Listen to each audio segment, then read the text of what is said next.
Qalbi go'zallarim, bugun sizlar bilan shunaqa mazali tortda aylanishini o'rganamiz. Ushbu apelsinli kurtli nachinkamizni tortimizga o'zgacha ta'm beradi.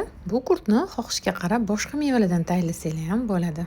Birinchi qiladigan ishimiz gazga qo'yadigan idishga tuxum, shakar, kukuruzni kraxmal solib, yaxshilab kamochkalarni ketkazib aralashtirib olamiz. So'ng apelsin soki va ozgina limon soki ham sovuramiz. Yana yaxshilab aralashtirib gazga qo'yamiz. Massamiz qaynab chiqib quyilgach, gazdan olamiz. So'ng apelsin sedrasi va limon sedrasi, oq shokolad va xona haroratida turgan saryog'imizni solib, yaxshilab aralashtirib olamiz. Kurtimiz ham tayyor bo'ldi. Xohishga qarab ozgina rang qo'shib yuborsak bo'ladi.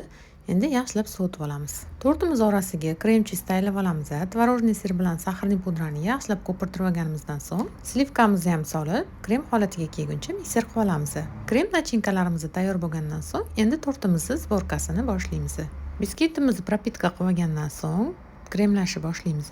Bortik qilib kremlarimizni chiqarib olgandan so'ng, orasiga apelsinli kurtimizni ham solib chiqamiz va keyingi biskvitimizni qo'yib, yana xuddi shu ishimizni takrorlaymiz. Propitka uchun xohlagan shirin suvlidan foydalansanglar bo'ladi. Men oddiy sut bilan propitka qildim.